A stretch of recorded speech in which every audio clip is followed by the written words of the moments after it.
Welcome to Gather for Wellness Radio. I'm your host, Becky Litwicki, and it's Wellness Wednesday, which means we get to connect with another kindred spirit to expand our health and happiness and move one step closer to discovering our own magic formula for optimal wellness. Today, Sandra Garest is our special guest. Sandra is the Vice President of Lifebook, where she leads people through incredible transformations of their lives. She's also passionate about living her own best life and constantly surrounds herself with the people and the lifestyle that help her to create it. Here's a sneak peek. Do you want to be where you're at right now? And I was like, no, I want to be here. And he was like, well, I would disagree, because if you didn't want to be where you're at right now, you would be doing something different. Yeah. Sandra, thank you so much for being here today. You're a super big inspiration to me and mentor to me, so I appreciate your time, and I'm excited for you to share your wisdom with others today. Thanks so much for having me, Becky. I'm really excited to talk with you. Good, awesome. Can you start by telling the listeners a little bit more about yourself? Sure, absolutely. So when I think back to kind of the story of how my life has evolved to where it is today, I kind of went on from college on. I was on a typical kind of corporate career track, and I really enjoyed business and the study of it and the pursuit of it. I spent about 20 years in corporate America in various roles in human resources and training and development, and definitely enjoyed myself. But as I was kind of climbing the corporate ladder, so to speak, I definitely had a moment where I looked back and said, am I really fulfilling my dreams? I kind of checked the boxes of typical things in my life that I wanted to accomplish, but I was still feeling that there was something missing. And in addition to that, this was around 2007, I also was involved in a pretty serious accident that I think anytime something like that happens to you in your life, it really causes you to take a step back, and when you're faced with your own mortality, and say, wow, this life is short, tomorrow isn't promised to any of us, and am I really making the most of the time that I have left? So it definitely kind of caused me to reevaluate how I was showing up in my personal life and my professional life. So I decided to start taking a few more risks, and I decided to go into coaching and public speaking, which had always been a passion of mine. But I had kind of had the belief that since I had spent so much time in corporate America, and this is what I was trained to do, and this is what my degree is in, and all my certifications, that, how can I possibly make this shift? So I'll preface that because it's something that we're going to talk about in terms of our beliefs about things and how they can impact, where we go or not.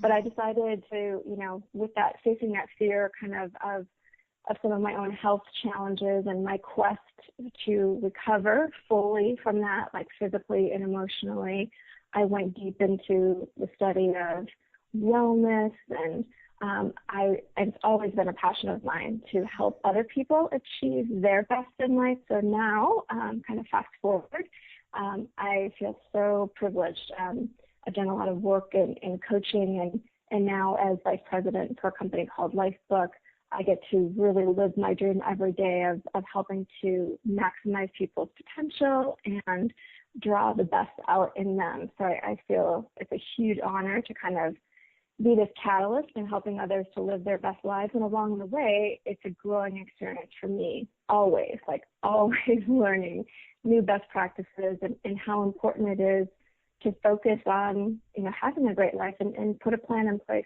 to achieve it. And anyone can do that. Yeah, and that's what I love about Lifebook, is that it just brings consciousness to what you're doing. So many people, they wish and hope that their life is beautiful and awesome, but then they don't actually put the energy and effort into it. So that's a beautiful thing about Lifebook. Absolutely. Have you always had as positive of outlook on life as you've had in the last few years that I've known you? It's interesting. I feel very blessed. I was brought up in a household that was a pretty positive environment, and my mom is probably the most positive human being on this planet.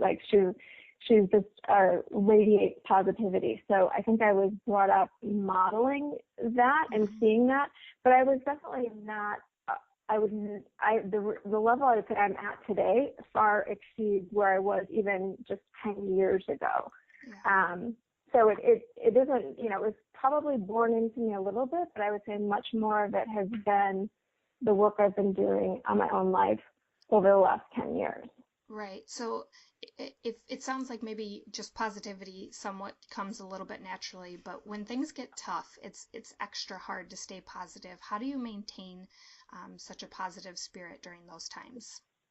Sure, that's an awesome question, because being positive doesn't mean that things are always going right in our lives, right? Like it's still it still is a choice of how we look at it. And there's actually some cool research on like the set point and the theory of happiness that Martin Seligman delved into about 15 years ago, and this whole positive psychology movement, which I've studied a lot. It fascinates the heck out of me, I have to say. But here's one cool thing to just kind of put out to anyone listening, is that a lot of the research today kind of points to the fact that about 50% of a person's happiness and well-being is genetically determined.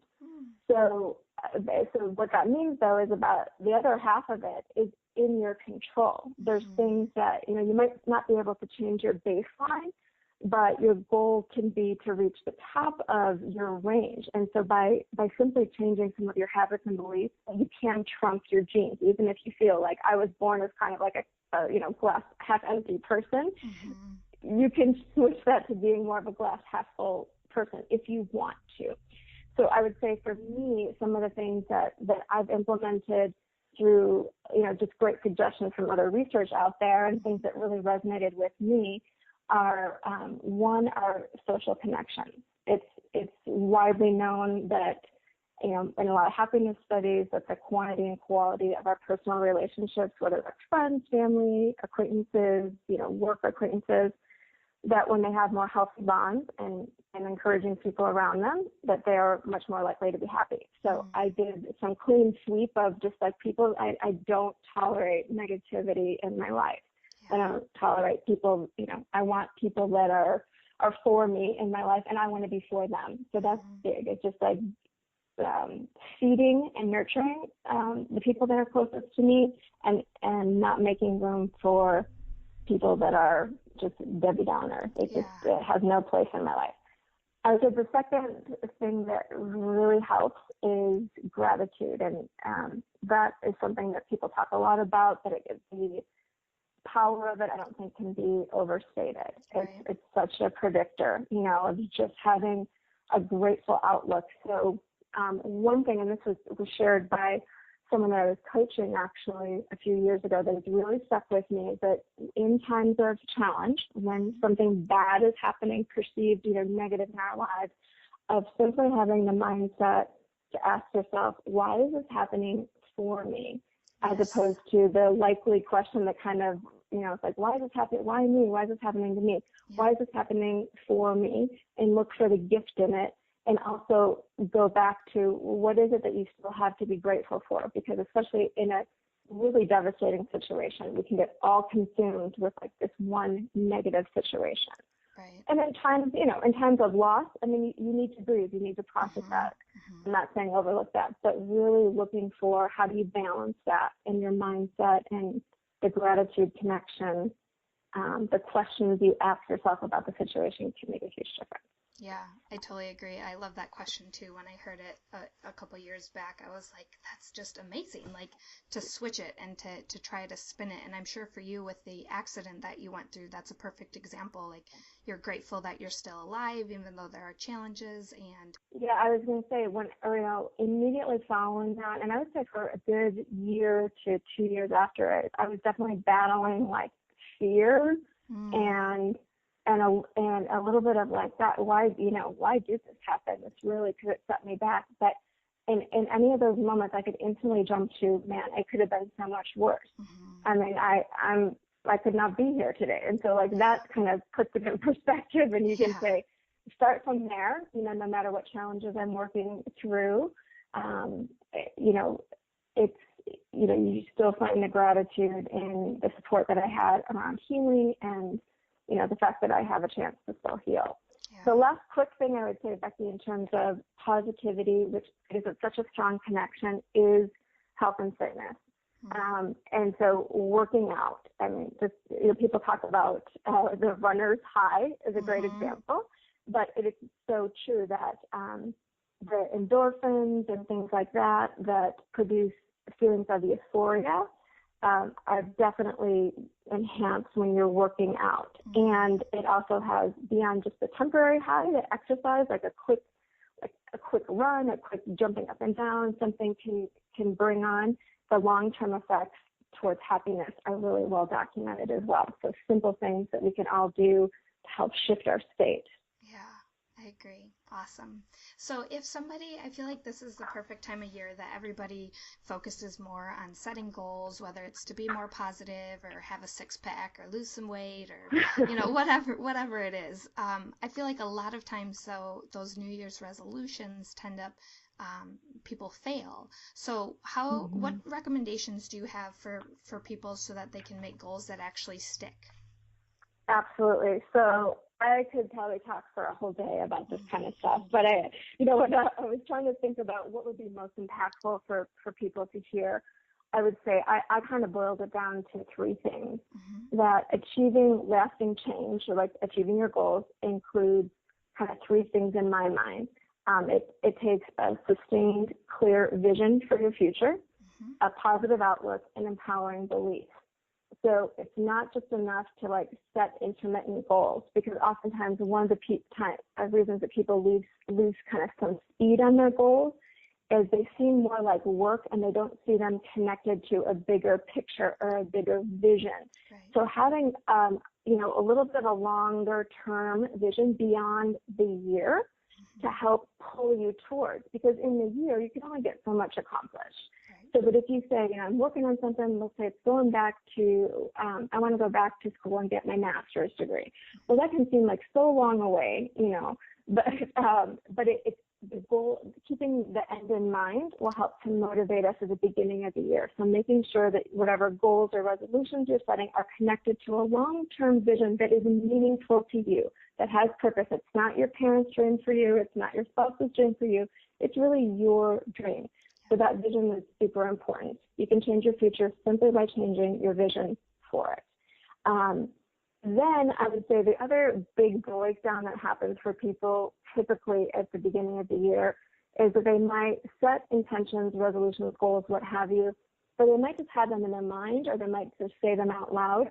There's such power and simplicity in writing it down, getting it on paper, because it takes it out of your mind, it puts it into a greater sense of reality, it becomes more permanent, you're held more accountable to it, right? Like you see it, and it gives you that, it connects to several of your senses when you're doing that. So speaking it, thinking it, writing it, it creates a more positive focus on it. And then along with that, I would say speaking it to someone that might be working on a similar goal or has achieved a similar goal, because accountability is a big thing.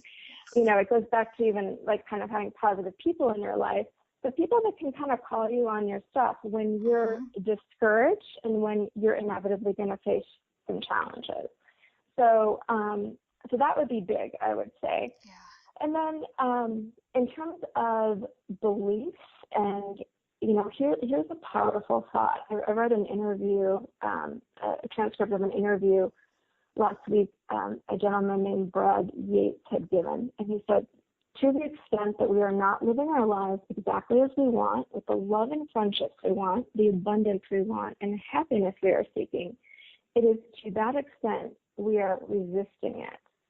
So this is kind of a really cool concept to me, and I think it's super powerful when you look at your goals, and if you're setting them consistently and not giving up on them or not achieving them, is that there is something consciously or unconsciously that stands contrary to that desire. There's something about it that you're resisting. So even if, on the surface, you're writing goals and you're doing maybe positive affirmations and stuff, but in the end, we get what we expect every single time. So sometimes it is as simple as not believing that you can have what you want. It goes back to our foundational empowered beliefs that are really key. No matter how brilliant of a goal you write and how clear it is and how smart it is, if you're building that goal on some shaky foundation, some disempowering or negative beliefs, like just like the belief that like you don't deserve it, or the belief that you really can't achieve it, you're never going to. Right. I mean, we act consistently with our beliefs, whether they're true or not. And again, your conscious and unconscious mind is a really powerful tool on this. So if you don't believe you can have the thing you desire, it shows up as resistance. And despite the things that you're doing to achieve your goals, it's kind of self-sabotaging you. Yeah. I remember when I was studying at the Institute of Transformational Nutrition, I heard about a health coach who had been working with a woman who she couldn't lose weight, and the health coach kept making all these recommendations, and the person would pretty much not do them, but she wanted so badly to lose the weight is what she kept saying. And the health coach finally just said, like, why don't you want to lose this weight? And the person was kind of offended. And she was like, well, I do. That's why I'm working with you. And she was like, well, if you did, you would have made some progress, or, you know, like you would be doing the exercises or the, you know, the things I'm recommending. And when they got down to it, the woman was actually fearful of losing the weight because in previous situations she had been treated poorly by men when she was at a thinner weight, and so she was kind of fearful of what her relationship with men would look like if she actually did lose that weight. And the health coach said once she like was able to identify that, like she just saw leaps and bounds of improvement and could kind of overcome that. So that's interesting that you bring that up because it is so powerful. Totally. And Becky, I'm glad you said that, because that is one of the things that is really prevalent in a lot of the research that I've done on that, is that this kind of, it's actually, it relates to fear of success, that, you know, one of your fears that can arise from change or achieving a goal is that maybe that success will lead to loneliness, and women especially can fear the success. Maybe it's business success because they feel like they'll be, you know, being more powerful that will render them unlovable, or that they'll be more attacked by other people if they are a success, or that people want money for them.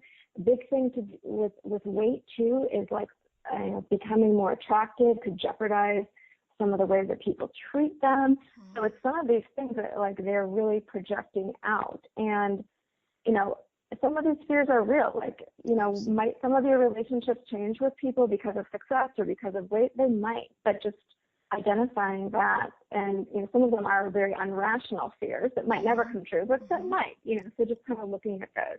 But yeah, I think the belief in yourself, and here, the other really powerful thing that a coach of mine said to me one time is that, kind of along the similar ways that you're talking about the health coaches, that, you know, so when I was saying, okay, well, Sandra, you know, I was saying, here's where I want to be, here's where I want to be in business or in relationship, and he's like, well, do you want to be where you're at right now? And I was like, no, I want to be here. And he's like, well, I would disagree, because if you didn't want to be where you're at right now, you would be doing something different. Yeah, you would be doing. And I was like, and so it goes back to a concept for me that's been hard learned, is 100% responsibility. Like, I think sometimes too that success piece kind of comes with responsibility and like living up to that. So there was definitely a point in my transition in my career that part of that rung true, where it was like, oh, it's kind of easier to be on the sidelines and to not put yourself out there, because then, you know, you are open to more judgment or more people even kind of positively holding you to that standard. And so so that's something to look out for too. Absolutely. But I would say, you know, just really examining when you look at your goals, if you can answer a few questions for yourself, like when you write it out, to be able to ask yourself, do I believe that I can really do this? And if you get resistance, if you get some no's, look into why, and then how can you disprove that? And I think we'll talk a little bit more about beliefs, but that's huge. Like that is just really huge. It's a huge reason why people kind of give up on their goals, because they They're just kind of put something down on paper. It's either not meaningful or tied to a long vision, or they don't have the true belief in themselves that they can get there. Yes, I agree. And so with goals, I know that one of the favorite ways that I've been working to achieve goals is through the creation of habits. And that was something that I know Lifebook really kind of helped me to understand better. So can you talk about what habits are versus goals, and how we can use habits as leverage to make creating or to achieving goals easier? Absolutely. I love that question, Becky. So a goal tends to be more episodic. It's something that we set a goal, we achieve it, we check it off the list. A habit is something that we do continuously, that we want to, it's something that oftentimes is unconscious. We're doing regularly or continuously. It's a part of our lifestyle. And so what's interesting is that in my executive coaching work, what I found, this is a big missing link for me and a lot of the clients I work with, is they would set a goal. Let's say that it's a weight loss goal, right? And it's the beginning of the year. So they would work really hard to achieve the goal, but then once they got to the goal, they didn't do anything else. There was no further planning. There was no further, and so they would revert back into old habits and patterns, that, the unhealthier ones. They'd gain the weight back, and then next year when we're setting our goals, it's like, I'm going to lose that 10 pounds again. So here's what's so cool about how you can leverage habits, is that a habit is something that we thought about at one time and did, but now we do often every day, very regularly, without thinking about it. So that's how a habit is formed. And so a habit can, and what I recommend to people when they're goal setting is to really ask themselves, is this just an episodic goal, or is it something that is more of a lifestyle that I wish to live? So for example, I want to lose 10 pounds, get to my ideal weight for me, and I want to stay there. So ask yourself, do you want to get there, or do you want to live there? Because oftentimes the question will be, you really do want to live there. It's not like you just want to get there, check off the box, and say move on to the next goal, because if you lose focus on it, you're going to revert back. So it's really, you want to get there, and then you want to live in that space. So that's almost like two different goals. The first goal is going to be episodic steps of, maybe it's a nutritional program, an exercise program to get to the ideal weight. And then the second goal is kind of the backup goal, where you can use habits to leverage to say, what are the habits that are going to keep me in this space? How am I going to really live there? And you can use goals to create habits. Oftentimes that's how habits were created, initially, is that we set a goal to get something, and then it just became habitual behavior. So that's a great kind of double punch, leverage strategy to set habits that will help you to achieve your goals and to sustain your goals, versus just being episodic every year. I feel like habits are kind of one of those things, like our life is full of habits, whether they're helping us get to the goals and the lifestyle that we want, or they're hindering that. That quote that you have kind of goes along with that. Like, we're either saying yes to the life that we want by the habits that we have, or we're saying no to them. But either way, it's not like we don't have habits, Yeah, absolutely. I'm wondering if I could find exactly how I wrote that. But I would say that overall the concept was, this is something I realized last year when I was going through a pretty challenging cleanse program around the holiday times, is I had read something that led me to this breakthrough that basically said, I was so focused on not making the wrong choice, like making the right choice with food, because I was fearful of the negative consequence of that bad choice. But basically the gist of it was that every time that you give in to the bad choice, it's not just a single choice. It actually is reinforcing the tendency to make the wrong choice. It's reinforcing the negative habit. Every time I choose right, I'm actually building sustained willpower to say no in the future. But every time I give in to that little voice in my head that says, oh, come on, Sandra, you've been doing so good all week. You can, you can have that cookie, or you can have that glass of wine, or, every time I give into that, it's much bigger than the momentary decision to cheat on my diet per se. It is really prohibiting my ability to make the best choice in the future. And when I put it in that perspective, it became a game changer for me. That like, you know, I definitely looked at it from a different perspective as just like that isolated little cheat that seems harmless. And then I know this to be true because when I really thought about it, I'm like, it's so right. When I'm consistently making good choices, it makes it easier to continue to do so. And it doesn't seem as hard. It doesn't seem like I have to, call upon as much willpower. But when I'm allowing myself to kind of cheat regularly, it's a lot easier to give into the cheating. And then I've found in my own health journey that then that takes over and it becomes a downward spiral. Yes. So really thinking about the patterns and habits that you're creating with your choices. Every time you choose to do the right thing, to do the thing you know you should do, whether that's in relationships or work or your finances or your eating, that you're actually doing, you're adding up some things in the positive bank towards more positive willpower and positive habits to make it easier for you. And it goes to the whole point of energy too. So like, the idea is to get to a place where it's not such a chore to make the healthy choices, and habits are what are going to get you there. Totally. So we talked a little bit about how people can sometimes be scared to be successful or to find success. But there's also, I think, a lot of people who are scared of failing. They don't want to try something because it might not turn out right, or they create this big problem in their head that could possibly arise, or maybe not, if they act on certain things. So can you talk about how you recommend overcoming fear of failure? Sure.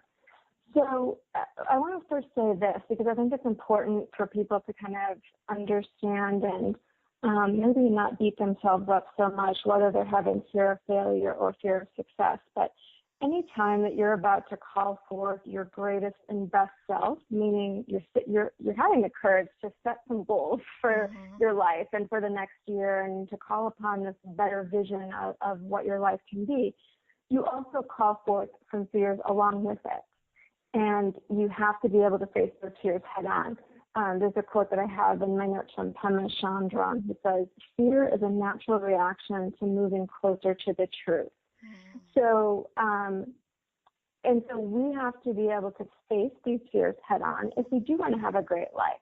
So it's kind of like, if you look at it as like, this is something that's naturally going to come up. I'm not a bad person because I'm having this fear. Like, if you just kind of recognize and have the belief that anytime you're going for something big, that's going to crop up. And so that's like one first, the awareness. But life only gets bigger by walking through that fear. Your fear is kind of like, I've heard it described, your fear is a sense. And so I would say, one, letting your faith and belief in yourself be bigger than your fear. You were given this life and you were given this goal because you were strong enough to live it. You were strong enough to achieve it.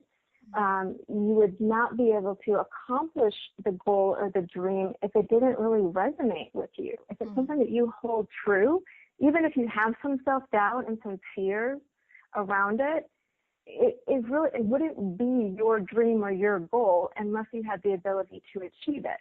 Now, you might have to do some work to uncover what those fears are and debunk them, so to speak. The other thing that I would say is, and this came from someone that I've worked with in the past, he put it so powerfully and so well, but, as we were going through the kind of visioning process, he just said, I kept thinking, if not now, when? And, the secret to life is that it ends. So oftentimes we're caught up in like waiting for the best perfect time. And most of that, when we say like, oh, I don't have time, or it's not a good time right now to work on this, it usually is kind of rooted in a fear of failure, a fear of success. And so we make excuses so that we don't feel so bad about ourselves and say, I'm too busy to do it. But really, if you dug deeper, it's like, you would make the time if you knew you could achieve it. So if you keep in mind that life does end, it is short, and we should all be in a hurry to make the most of the rest of our lives. Not someday, not next year, not like even, not even waiting a year or two, like right now. And so if you kind of take a perspective from that, it tends to put some of the fear in its place. But I would say also kind of asking yourself, what is it that keeps me, what am I afraid of? Like, what am I afraid will happen? What am I, and just bringing consciousness, because oftentimes in the light of day, in the light of some consciousness, some of your fears, some of the especially unconscious fears, will come out, and they will, when they're illuminated, they don't seem as hairy and scary, if that makes sense. Yeah, totally. You know, so asking yourself, what is it that I'm really afraid of? And then saying, what can I do about this? How can I look at this a different way? What if I do fail? Okay, well, what then? Well, if you look at and study some of the best success stories in the world, they came after some of their greatest failures. So I think another part of it to me that I would really recommend that goes to mindset and belief is how you frame failure. Because the fear of that failure is it's I love this quote. It's the start that stops most of us. It's the start that stops most of us. So it's like that start, because we are in fear of coming into something new and what if it doesn't work, and all these kind of what if questions come to mind. So just getting into a space of looking at, well, what if I do fail? And what does that really mean? If you look at the example of little kids, this put it in huge perspective for me.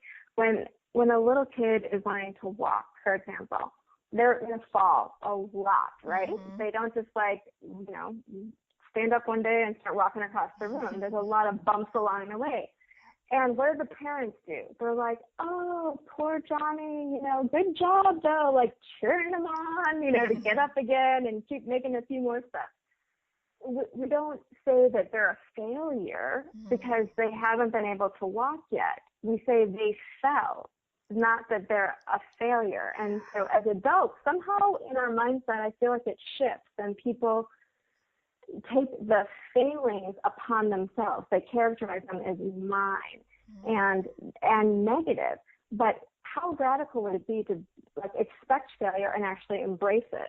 Because you're getting one step closer to success. You can't have anything huge without some setbacks, but it's your learnings through those setbacks. And, there's so many awesome quotes about failure, but some of my favorite are failure is only failure if you don't learn from it, or it's an opportunity. So the way that you even view failure and actually expect it and celebrate it, because that you're getting one step closer to success, and don't personalize it. It's something that happened. It's not who you are.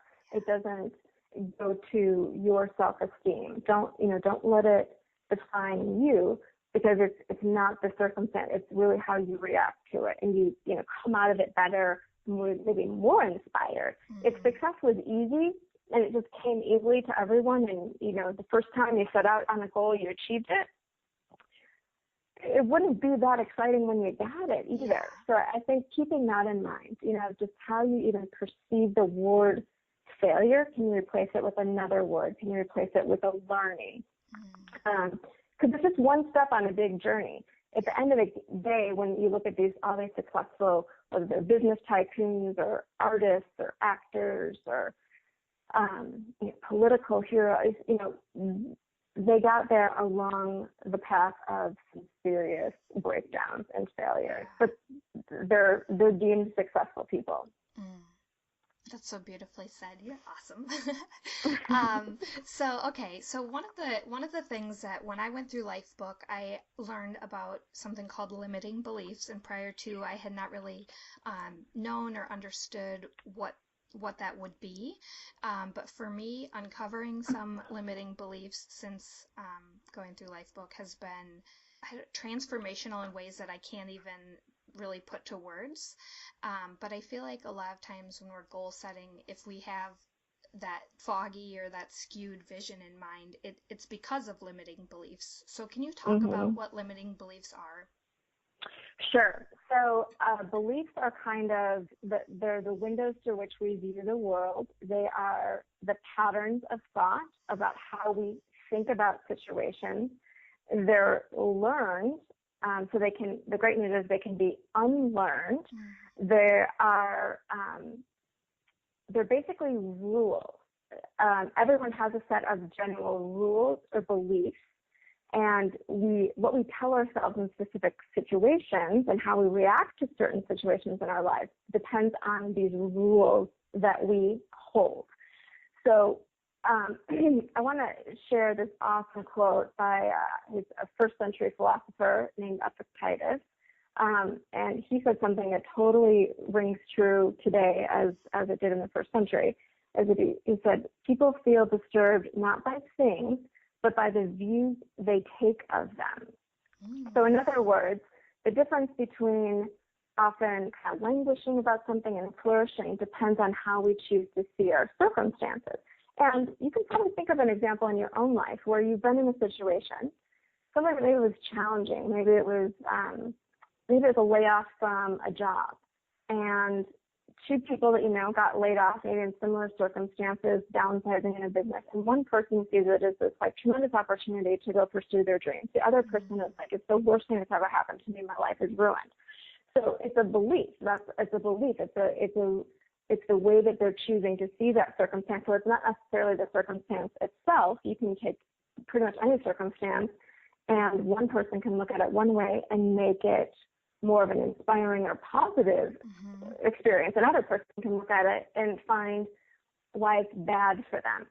So this, goes to our beliefs. The other thing that I want to say that's really fundamental when we talk about beliefs in this language is that beliefs aren't real. They're really these mental maps or abstractions of reality that help us to predict a complex world. And what I mean by they're not real is that if you think about everything that you hold to be true and kind of believe in today, is it the same that you believed 15 years ago, 20 years ago, when you were in high school? Probably not. Maybe some core beliefs have held true, but there's probably things that have changed because you've had new experiences. You've talked to people with different opinions, and it's widened your view of the world. So, but as our tendency as human beings is that we hold true to these beliefs, like so true. And the interesting part from a psychology perspective is that many of these beliefs were formed when we were very young, like how we were brought up, by the things that our parents said and did around us, or our teachers. You got an A on a paper and you were really commended for it by your teachers and your parents, and so you adopted a belief that like I need to be a perfect straight A student in order to be recognized. Maybe that association formed. So your whole life you've been this like overachiever because you're trying to get that recognition. So they're kind of this mental map, and our grown-up. When you think about this is kind of timing for this time of year. Is that my goddaughter, bless her little heart, she firmly believes that Santa Claus rides a sleigh and the Easter Bunny leaves candy eggs in her backyard. So as a grown-up, our beliefs might seem more complicated than that, but they're not necessarily more complicated than examples like that. They're just simple things that they were told to us, and there was evidence to back it up, and usually there's a strong emotion that imprinted that belief into our subconscious. The other interesting thing that I'll say about belief, which is why it's so important to kind of dive into what you really believe in and continually adopt more healthy beliefs, is that once we have a belief that's formed, we reject everything that doesn't fit in alignment with that belief. We explain away anything that's inconsistent to that. So we defend our beliefs, even when they're really not true anymore. They might have been true at one point, maybe they're not true anymore. I watched this documentary where a young kid was saying to his friends, Santa came to my house and ate a little bit of cookie, and then he went to Jack's house and drank some milk there, and then he went to Maria's and he ate some there. And then he's like, kind of pausing. So if he went to all of our houses in one night, it must mean, and it's like, you're sure that he's going to kind of say she's realizing that maybe this is not possible. But instead she says, Santa must have been really hungry. Like, they can't, it's like you're holding on to that belief. Yes. So you make up reasons why your belief still fits, even in the face of facts that are like, is this, causing me to question this? Right. So look for the Easter bunnies in your life. Like, look for some of those things that you can start to disprove. These beliefs that were, if you really look at great achievers, they've, like Napoleon, right? So he believed he was the greatest general of the time, so he became it. Steve Jobs was another person. He had this vision and belief that people could achieve these impossible things, and he started to do them. And belief is contagious. It really becomes self-fulfilling too. Yeah. So, that's a little bit about what beliefs are. So what are some of the more common beliefs or limiting beliefs that you see people recognize fairly consistently in more of an adult type setting? Sure. Let's see. One is about, it kind of relates to maybe self-responsibility, but this is one that has been a big breakthrough for a lot of folks I've worked with, is my unhappiness or the things in my life that are not going well are caused by things outside of my control. So there's little I can do to feel any better. So it's kind of a core belief that relates to your emotional state. Yeah. A different way, more empowered way to look at that is to say, although there might be external factors that are outside my control, it's my thoughts, not the external things that are happening, that cause my feelings to it, and I can learn to control my thoughts about the situation. Mm-hmm. So, it goes back to just kind of reframing that. The other one is, this is a great one to kind of look for. I can be happier by avoiding life's difficulties, unpleasantries, and responsibilities. So this might not be something that adults would say out loud, but it could be something very deep down that, like, if I just avoid anything that's unpleasant, any, conversations that might be difficult to have or might possibly, upset someone, yeah, I'll just be happier if I avoid those. Well, again, kind of rationally, when you put the spin and the light of day on that belief, most of us are going to kind of, look and say, well, that's maybe not 100% true. Mm-hmm. So another way to look at that is say avoiding problems is only easier in the short term. Putting things off can make them much worse later on. Right. And it also gives you more time to worry about them. Mm-hmm. So that's another big one. I would say a lot of the beliefs are around kind of going back to success and failure. So to feel happier, to be worthwhile, I must achieve. I must succeed at whatever I do and make no mistakes. It kind of goes to that, like, trying to be perfect. Yeah. And that belief can, on one end, like there's a range of perfectionism, from positive perfectionism to negative perfectionism. So it's some of the drives to do a really good job can be very beneficial to people in work situations and things like that. But it also has another downside. So another rational kind of alternative to that is to say, to maybe look at that and say, I will always seek to achieve as much as I can, but success and confidence, like unfailing success, like never having a setback or failure, is just unrealistic. Yes. So better that I accept myself and value myself. I'm a worthwhile person separate from my performance in a certain situation. Totally. I know. I was listening to an interview with Liz Gilbert talking about her new book, Big Magic, and she said that perfectionism is fear in high heels. Everybody tries to put, this spin on it, that they're perfectionist and that, it's almost like a good quality, but really it's just fear that you're covering up with the inability to act or different things like that. So I was kind absolutely. Yeah, Tony, I don't know if I'm going to state it exactly, but Tony Robbins has a great quote that's something like, perfection is the lowest possible goal that you can set for yourself. It's the lowest bar of achievement because it's impossible. Yeah. So when people set it, they are setting it as like, well, I set the bar so high, so of course I couldn't achieve it. They give themselves a way out kind of deal. So I would, balance that with going for progress, not perfection. Other belief, I would say some of the core beliefs that are really people need to root out and look and see if they have it anywhere in their life is, I'm not worthy. I'm not deserving of this. And again, it might not be one that people would voice out loud or have at the top of their consciousness, but it could be buried underneath some other layers of other beliefs. But it tends to be a foundational belief that grows a lot of other beliefs that can lead to us like not shining our light very bright because we don't feel someone told us at some point in our life that, you know, we've never achieved that or we weren't good enough. And believe me, it's quite shocking to me in working with some groups of folks over the last few months that are extreme high achievers, that so many of them have stories from their childhood that are really affecting them today. And realizing some of those things that are affecting them, like people that were told, like, oh, you'll never be able to be a doctor, you'll never be able to get into med school, or that they were not smart enough, that they were not pretty enough, that they were not whatever to do something.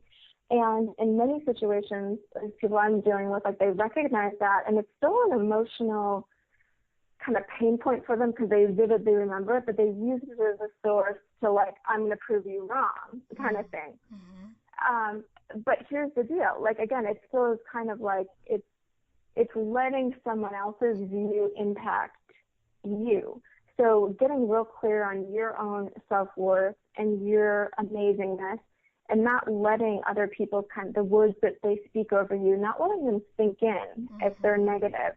And I say that as a cautionary tale to people that are in situations of leadership, whether that's leadership in the workplace, leadership as in a family, as parents, leadership like teachers in school, especially, I would say, in grade school and some of those foundational years, that the words that you choose to say to people and how you react to them really set deep impressions in people that can be haunting them today, and very irrationally. Like, you know, you think one like crazy, comment that some disgruntled teacher said to somebody, that's still kind of weighing on them, making them feel bad about themselves, making them feel bad that they're not smart enough. Wherein I love reading their stories. So many great entrepreneurial stories are people that have rose to the occasion and like didn't even graduate high school or barely got their GED, but yet there's this perceived notion that like, oh, if I didn't go to college, if I didn't get good grades, I can't be successful. And that's just plain not the truth whatsoever.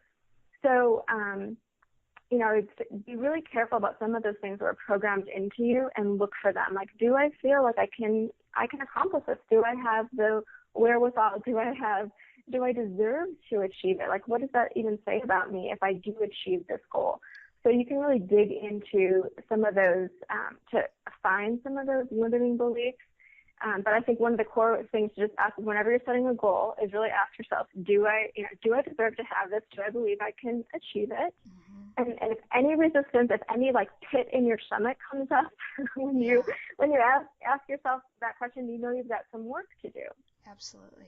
And I think saying the goals out loud too, for me, that's been a big way to identify some of those times where maybe I don't really feel like I'm worthy enough. And even if it's not saying it to somebody else, I mean, that can definitely be helpful too, but just saying it out loud, I noticed more so, like, if I really don't believe that it's okay to be true, I get that full body feeling of like I feel kind of weird saying this versus like when I'm really buying into it, it feels good to say. Yeah, absolutely. So once people identify these limiting beliefs, what are some ways that they can overcome it? Sure. So there's a couple of different steps I would say that are really helpful to replacing that belief or coming up with a new one. One is to ask yourself, like, be a detective. Ask yourself if the belief is true. Like you said, read it out loud and ask yourself, do I really know that this is true? And answering no to yourself might seem silly, but simply stating that the belief might not be true gives you permission subconsciously to continue to examine that belief more objectively. Yeah. So, or is this true? Do I know it to be true? Is it true all the time? Like, do I always fail on this? Or, am I all, so just kind of debunking the goal, trying to disprove it, in essence, being a good detective. Then you can also do some work in kind of determining the source of the belief, like we were talking about before. Like, where does this come from? Like, sometimes we believe things with a ton of certainty, but if we really think about it, we're not even sure why we believe it. So, going back to say, like, well, what made me believe this? What were the circumstances that led to this? And then oftentimes you can go back to the root of it and be like, oh, okay, well, I really thought that, I was actually I wanted to be successful and financially free, but I also kind of had this belief that being rich is a bad thing, because I look back to some conversations that happened in my family growing up where they're like, oh, look at those crooks driving the Porsche or whatever, and it's like, well, wow, is that really true of all wealthy people? Well, heck no. I mean, look at all the philanthropists in the world that give away, Oprah and, so many great examples of people that are very wealthy but give more of their money away than they keep. Yeah. So, you can disprove it pretty quickly and say, yeah, are some people that maybe got rich not doing it an ethical way? But not all of them. So why I'm not a bad person if I want to have money. I should want to, because I can do more good with being that. So determine the source of belief, and then declaring it, like as simple as writing it out, declaring it to yourself that I don't believe this anymore. It's not true, and look for proof to show yourself that it's not true. You can do this by sometimes imagining being free from the belief. Like, what would my life look like without this belief? How would it be easier for me to achieve my goal? How would my life change if I had a different belief here? If I was willing to throw this one out once and for all.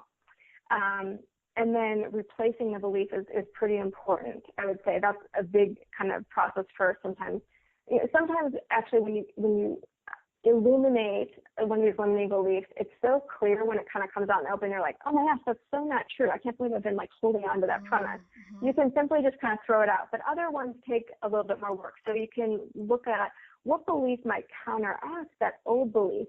If I look at people, like, it kind of goes to the disproving of it. Find examples of success stories of people that have maybe come out of similar circumstances that I came out of without a college degree or without this or with, some challenges that I have, and they've still achieved it. Can I disprove it? And so I can replace it and say, no. So, and then you continuously look for the evidence for the new belief. And it's easy to do doing some research on the internet. It's easy. I love reading biographies of successful people, because when you really dive into some of the great achievers of our time and across all aspects of success, they all have some pretty heartbreaking, challenging stories. Like I was listening recently to Tony Robbins' audio about his new book, and he talks about growing up poor and not having food on the table and being teased and for not having money and stuff. And that's driven him to his success and wanting to give back and feed people that, feed families that don't have enough money. So really just reading stories of people that came out of maybe like sometimes seemingly impossible circumstances, much worse than a situation I'm in, so that I can find evidence to support that new belief. And then I would say the ongoing process to really get it locked in is testing yourself. Continually it all goes back to consciousness too. Just awareness and consciousness of how you're feeling, what's going on, what's the self-talk that's going on in your mind. Observe how you're reacting after you replace the belief. Are you feeling differently? Are you behaving differently? Are you producing better results? How is this, how is it kind of sticking with me? And sometimes you have to do a little bit of faking it till you make it, so to speak. So you can use the power of positive affirmations to set that new belief, because the more that you say it, the more that's part of your consciousness, the more that you will start to believe it. We become the things that we surround ourselves with. So if you were brought up in some very negative perceptions and beliefs on things, that's what rooted that deep belief in the first place.